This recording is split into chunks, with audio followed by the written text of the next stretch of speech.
Hello friends, मेरा नाम है प्रणव पाठक और मैं आप लोगों का स्वागत करता हूं अपने चैनल मैथमेटिक्स विद प्रणव में। हम लोग इंटर की मैथमेटिक्स पढ़ रहे हैं, 12th की बोर्ड की मैथमेटिक्स। आज हम एक नया चैप्टर शुरू करने जा रहे हैं, अलजेब्रा ऑफ मैट्रिसेस। मैट्रिसेस शुरू करने जा रहे हैं क्योंकि inverse trigonometric function I hope so मैंने तो कवर कर लिया है, उस चैप्टर को मैंने ख़त्म कर दिया था।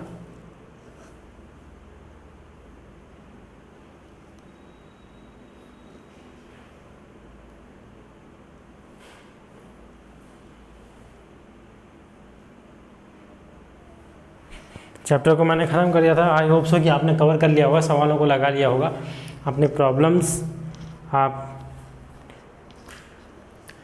लगभग लगा चुके होंगे। उस चैप्टर को मैंने कंप्लीट कर दिया, कुछ नहीं छोड़ा, सारी प्रॉपर्टीज़ आपको बता दी, कुछ अच्छे क्वेश्चन जो बोर्ड में बन सकते हैं वो करवा दिए। अब आइए हम लोग आज अपना अगला टॉपिक शुरू करते हैं, जो है अलजेब्रा ऑफ मैट्रिसेस। मैट्रिसेस के बारे में हम लोग जानने चल रहे हैं कि मैट्रिसेस क्या होते हैं। आइए देखते हैं। टॉपिक है अलजेब्रा ऑफ मैट्रिसेस। अब मैट्रिक्स क्या होता है? मैट्रिक्स एक्चुअल में एक अरेंजमेंट होती है mn नंबर्स की, m into n numbers. m into n numbers, m integer है और n इंटीजर है। m और n दोनों इंटीजर होने चाहिए। इंटीजर का मतलब आप समझते होंगे, I hope so 1 2 3 4 positive integer होने चाहिए, नेगेटिव इंटीजर नहीं या ज़ीरो नहीं होने चाहिए। तो m और mn नंबर्स को m रोज और n कॉलम्स के रूप में हम अरेंज कर दें अगर, तो जो व्यवस्था बनती है, जो अरेंजमेंट बनती है, उसे हम मैट्रिक्स कहते हैं। जैसे आप अपने कॉलेज में, अपने स्कूल में जब प्रेयर के लिए खड़े होते हैं, इकट्ठा होते हैं, तो एक अरेंजमेंट बनता है, एक लाइन ये 11th की, ये 12th की, ये 9th की, ये फर्स्ट ईयर की, इस तरह से ये 6th 7th 8th की लाइन बनती है। तो इसमें ये हो गया कॉलम वाइज और ये अरेंजमेंट हो गई रो वाइज। तो कॉलम वाइज अरेंजमेंट और रो वाइज अरेंजमेंट, इस तरह से इस व्यवस्था को हम एक मैट्रिक्स के जरिए भी दिखा सकते हैं। तो मैट्रिक्स होता क्या है एक्चुअल में? मैट्रिक्स कुछ इस तरह का एक अरेंजमेंट होता है। ये देखें आप, ये A11, ये A12, ये A13 and so on up to A1n। जी हाँ, और ये A22, A21 सॉरी, ये A22,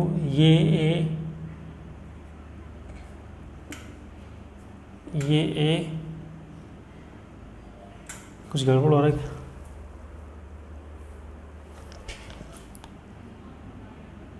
A22 A23 हो जाएगा यहाँ पे। ये ऐसे ही आगे चलता रहेगा, जाएगा कहाँ तक? सिलसिला चलता रहेगा और जाएगा AM1, AM2, AM3 और यहाँ पे AMN। इस तरह से ये सिलसिला चलता रहेगा। ये A11, इसके मैट्रिक्स के जो एलिमेंट्स हैं उनको हम A11, A12, A13 इस तरह से दिखाते हैं, जहाँ पे ये पहला वाला सफिक्स ये रिप्रेजेंट करता है, ये सबस्क्रिप्ट रिप्रेजेंट करता है रो को, और दूसरा वाला सबस्क्रिप्ट रिप्रेजेंट करता है कॉलम को। यानी कि ये फर्स्ट रो और फर्स्ट कॉलम का एलिमेंट है, इसलिए इसे A11 कहेंगे। ये सेकेंड रो और फर्स्ट कॉलम का एलिमेंट है। सॉरी, मैंने कुछ उल्टा लिखा है। फर्स्ट रो और सेकंड कॉलम का एलिमेंट है ये। फर्स्ट रो और सेकंड कॉलम का एलिमेंट है ये। और ये M1n यहाँ पे गड़बड़ हो रहा है, 2 1 यहाँ पे आएगा, यहाँ पे 3 1, यहाँ पे M1, ये बना। तो ये मैट्रिक्स इस तरह से बनेगा। 1 2, ये 1 2 का मतलब फर्स्ट रो और सेकंड कॉलम का एलिमेंट है। इस तरह से ये फर्स्ट रो और nth कॉलम का एलिमेंट है। ऐसे ही ये सेकंड रो फर्स्ट कॉलम का element, second row second column का एलिमेंट, और ये M2 यहाँ पे हाँ M2 mth रो और सेकेंड कॉलम का एलिमेंट है, सेकेंड रो और mth कॉलम का 2n होगा, यहाँ पे 3n होगा, तो ये mn, ये mth रो और फर्स्ट कॉलम का एलिमेंट है। और ऐसे यहाँ पे आएगा mth रो और mth रो और सेकेंड कॉलम का एलिमेंट, ऐसे ये mth रो और nth कॉलम का एलिमेंट है। तो इस तरह से आपका जो मैट्रिक्स को हम रिप्रेजेंट करते हैं कैपिटल लेटर से हमेशा, इसको लिखते हैं AIJ M क्रॉस n का मतलब ये मैट्रिक्स की ऑर्डर हमेशा रो इंटू कॉलम होती है m इंटू n। अगर m क्रॉस n का मैट्रिक्स है तो इसकी जो आपकी m क्रॉस n का मैट्रिक्स होगा, ये आपकी m क्रॉस n जो है आपकी मैट्रिक्स की ऑर्डर हो जाएगी। और I और J का मतलब I J सब्सक्रिप्ट हैं जो रिप्रेजेंट करते हैं कॉलम और रो को। I की वैल्यू 1 से m तक और J की वैल्यू 1 से n तक हम ले सकते हैं। n तक 1 से m तक जाएगी और J की वैल्यू 1 से n तक जाएगी। तो इस तरह से मैट्रिक्स को कैपिटल लेटर से डिनोट करते हैं और उसके एलिमेंट्स को स्मॉल लेटर से डिनोट करते हैं। तो आई होप सो कि ये बातें आपको समझ में आ गई होंगी। बहुत इजी बातें हैं, कुछ नहीं करना। अगर m क्रॉस n का ऑर्डर का एलिमेंट ऑर्डर का मैट्रिक्स है तो first row first column, first row second column, first row nth column, second row first column, second row second column, second row nth column, third row first column, second row third column, third row and nth column, mth row first column, mth row nth column. इस तरह से ये elements को हम दिखाते हैं। AIJ में I की वैल्यू 1 से m तक, J की वैल्यू 1 से n तक हम ले सकते हैं। इसे बना लीजिए। आई होप सो बात आपको समझ में आ गई होगी, मैट्रिक्स का बेसिक आइडिया। सवालों पर चलते हैं, सवालों से बातें आपको ज़्यादा क्लियर होंगी। कुछ एग्जाम्पल्स ले लेते हैं मैट्रिसेस के। ऐसे तो बात थोड़ा कम क्लियर हुई होगी, मैं समझाता हूँ आपको एग्जाम्पल से। जैसे कि A एक मैट्रिक्स है 2 -1 3 1 1 4। अब ये एक मैट्रिक्स है मान लीजिए, तो इसमें कितनी रो है? 1 और 2 रो हैं। कॉलम कितने हैं? 1 2 3। ये वर्टिकली जब हम चलेंगे, हॉरिजॉन्टली जब हम चलेंगे तो कॉलम तो रो, और वर्टिकली जब चलेंगे तो कॉलम। तो इसमें कितने रो हैं? 2 रो हैं। First row second row. कितने कॉलम हैं? First second and third, 3 column हैं। तो ये मैट्रिक्स है 2 क्रॉस 3 ऑर्डर का। ओके, बात समझ में आई? ऐसे ही एक मैट्रिक्स हम लेते हैं A = 1 -1 2 5। अब ये एक मैट्रिक्स है, इसमें जितने रो हैं उतने ही कॉलम हैं। पहला रो ये, दूसरी रो ये, पहला कॉलम ये, दूसरा कॉलम ये। इसमें 2 रो 2 कॉलम हैं, तो ये 2 क्रॉस 2 का मैट्रिक्स होगा। जस्ट अ मिनट,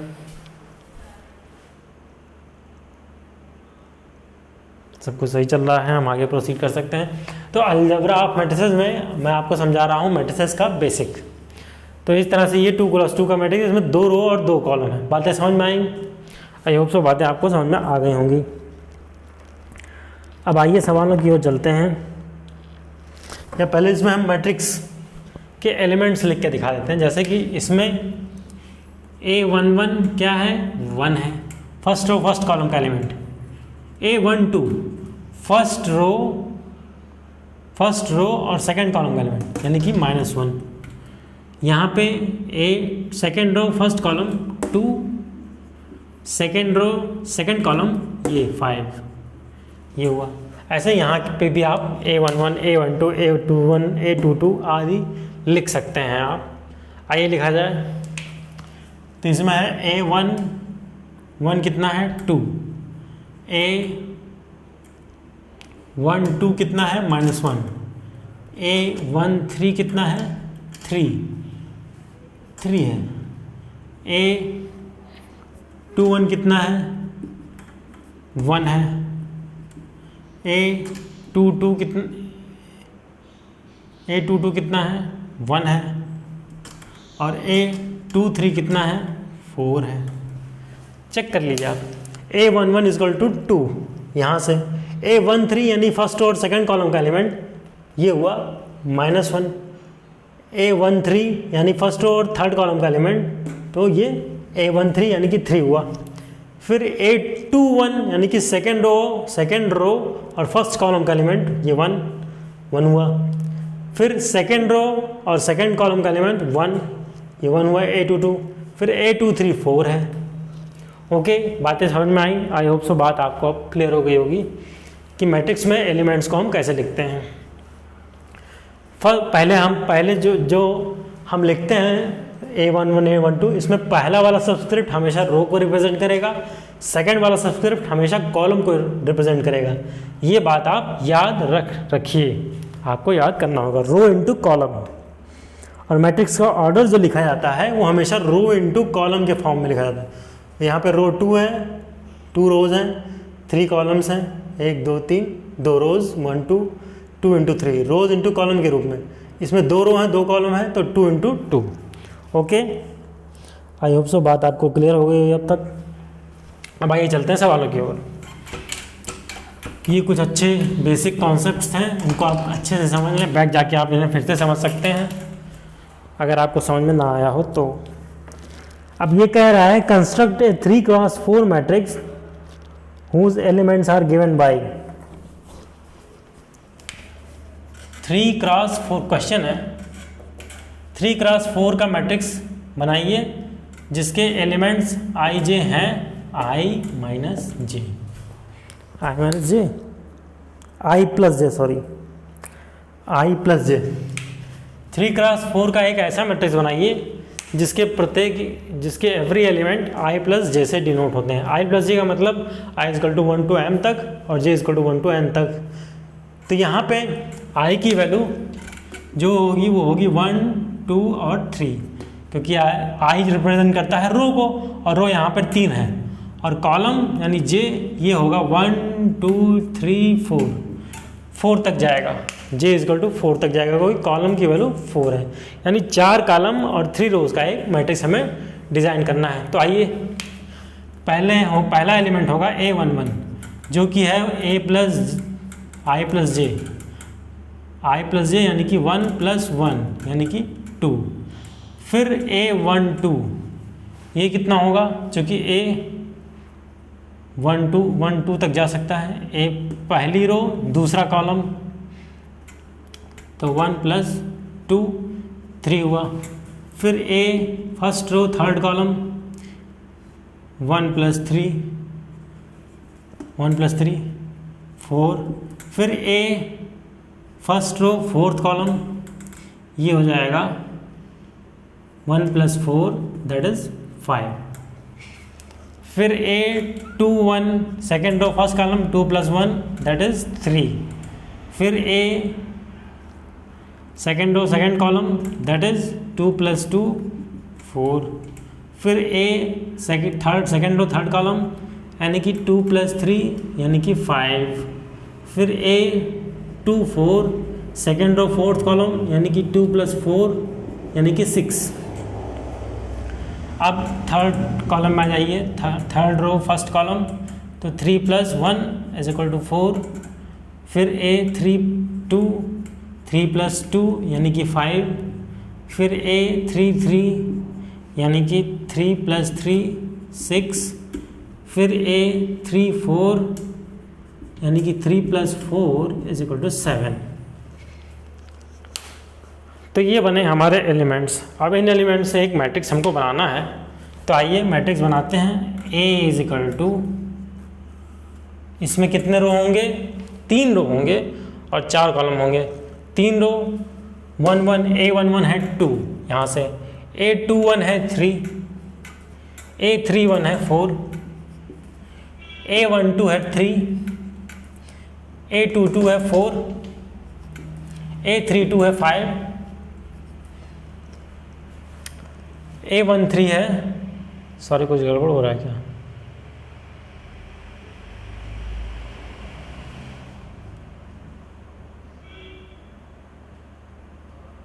नहीं सही है, हाँ A134, A235, A336, ये है 6, फिर A145, फिर A246, फिर A347, ये बना हमारा जो है आपका मैट्रिक्स बना, ये बना मैट्रिक्स आपका। क्या करना था, Aij गिवन था 1 + j और 3 × 4 का मैट्रिक्स। आप इस मैट्रिक्स की ऑर्डर चेक करिए, 3 रोज 4 कॉलम्स, यानी इस मैट्रिक्स की ऑर्डर है 3 × 4 और एलिमेंट्स कितने हैं, आप इन दोनों को जोड़ गुणा कर दीजिए 3 और 4 को, तो ये 12 आएगा। तो 12 एलिमेंट्स होने चाहिए, आप गिनिए 12 एलिमेंट्स इसमें हैं। अब ये कैसे है मैं समझा रहा हूँ, समझने की कोशिश करिएगा अच्छे से दिमाग लगा के। A11 का मतलब फर्स्ट रो फर्स्ट कॉलम, और A11 यहाँ से रूल दिया है कि I + j हो जाएगा, यानी I रो में कॉलम जुड़ जाएगा, तो फर्स्ट रो फर्स्ट कॉलम 1 + 1 = 2 आ गया। फिर A12 1 में 2 जुड़ जाएगा, 1 + 2 इस रूल के अनुसार जो हमें सवाल में गिवन है, तो 1 + 2 3 हो जाएगा। फिर इसी तरह A13 1 + 3 हो जाएगा, 4 हो जाएगा। फिर इसी तरह A14 1 + 4 5, और ऐसे ही हम A21 22 A23 A24 और बाकी सब एलिमेंट निकाल सकते हैं और रिजल्टेंट मैट्रिक्स हमारा ये बनेगा। ओके, आई होप सो बात आपको समझ में आ गई होगी। बातें बहुत आसान हैं, आई होप सो की बातें आपको क्लियर हो गई होंगी अब तक कि अलजेब्रा ऑफ मैट्रिक्स में हमें क्या करना है। तो ये मैट्रिक्स का डिज़ाइन था। अब आइए चलते हैं कुछ डेफिनेशंस की ओर। टाइप्स ऑफ मैट्रिसेस, इसे इरेज करूं, चलिए इरेज करते हैं। आई होप सो इसे नोट कर लिया होगा आपने, नहीं किया तो बैठ जाकर आप इसे फिर से नोट कर सकते हैं, फिर से समझ सकते हैं। अब आइए देखते हैं types of matrices. Types of matrices, types of matrices, जिनमें सबसे पहला टाइप है रो मैट्रिक्स। रो मैट्रिक्स सबसे पहला टाइप है रो मैट्रिक्स।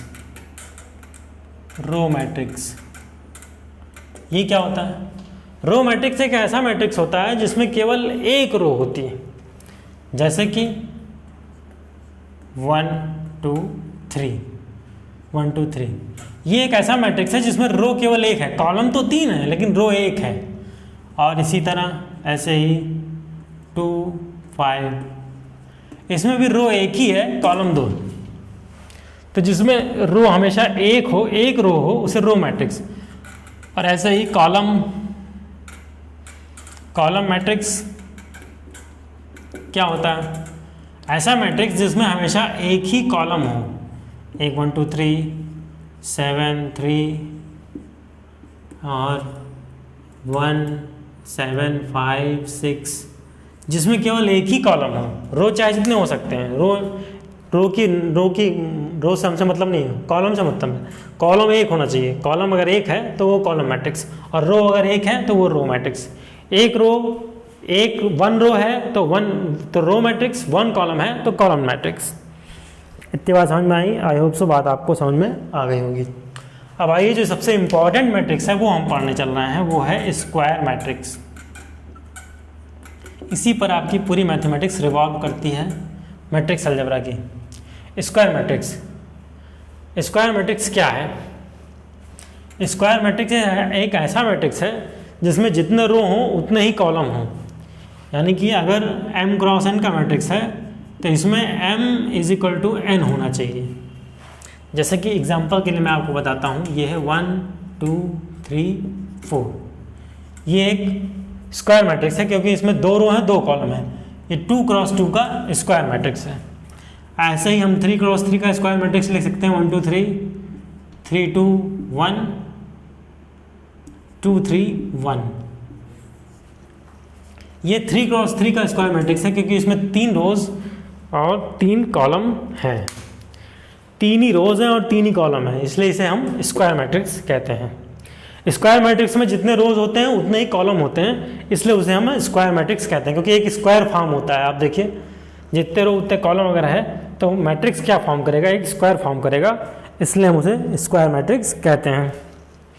ओके, इसे नोट करें, बहुत इंपॉर्टेंट है ये, और इसे अच्छे से समझने की कोशिश करें। जितने रोज होंगे उतने ही कॉलम होंगे। m क्रॉस n का मैट्रिक्स है तो m इक्वल टू n होना चाहिए, यानी जितने रो हों उतने ही कॉलम हों, तो उसे हम स्क्वायर मैट्रिक्स कहेंगे। ओके, बातें समझ में आ रही होंगी, आई होप सो। मैं इसे इरेज करता हूँ, आगे चलते हैं। आगे है हमारा जो है diagonal matrix. Diagonal matrix, diagonal matrix, diagonal matrix क्या होता है? ये एक ऐसा स्क्वायर मैट्रिक्स होता है जिसमें डायगोनल पर छोड़कर बाकी सारे एलिमेंट जीरो होते हैं। प्रिंसिपल डायगोनल छोड़कर बाकी सारे एलिमेंट जीरो होते हैं। प्रिंसिपल डायगोनल किसे कहते हैं? ये जो डायगोनल है, इस साइड वाला, इस तरफ वाला, इसे हम प्रिंसिपल डायगोनल कहते हैं। तो प्रिंसिपल डायगोनल पर जितने एलिमेंट हों वो जीरो नहीं होना चाहिए, उसके अलावा जितने भी वैल्यू हों, वो जितने भी बाकी जितने भी एलिमेंट्स हैं वो ज़ीरो हों अगर, तो ये आपका डायगोनल मैट्रिक्स बन जाएगा। डायगोनल मैट्रिक्स, डायगोनल मैट्रिक्स यहाँ पे ए होगा, diagonal, diagonal matrix. Principal diagonal पर जो एलिमेंट्स होंगे वो ज़ीरो नहीं होंगे, और उसके अलावा जितने भी एलिमेंट होंगे वो सारे आपके ज़ीरो होने चाहिए। अगला है आपका स्केलर मैट्रिक्स, सॉरी, हाँ, scalar matrix. Scalar matrix, scalar matrix ये क्या होता है? आप इसे ध्यान से समझिए। ये एक ऐसा स्क्वायर मैट्रिक्स होता है जिसमें डायगोनल पर सारे एलिमेंट्स इक्वल होते हैं और बाकी सारे एलिमेंट ज़ीरो होते हैं। प्रिंसिपल डायगोनल पर जो एलिमेंट होंगे वो ज़ीरो नहीं होंगे और सारे इक्वल होंगे। यहाँ पे के है, यहाँ भी के होगा, यहाँ भी के होगा। 1 1 1 2 2 2 3 3 3 -1 1 -1 -1 -2 -3 -3, इस तरह से यहाँ पे प्रिंसिपल डायगोनल पर जो एलिमेंट्स होंगे वो सारे इक्वल होने चाहिए, और उसके अलावा जितने भी एलिमेंट होने चाहिए वो सब ज़ीरो होने चाहिए। प्रिंसिपल डायगोनल क्या होगा?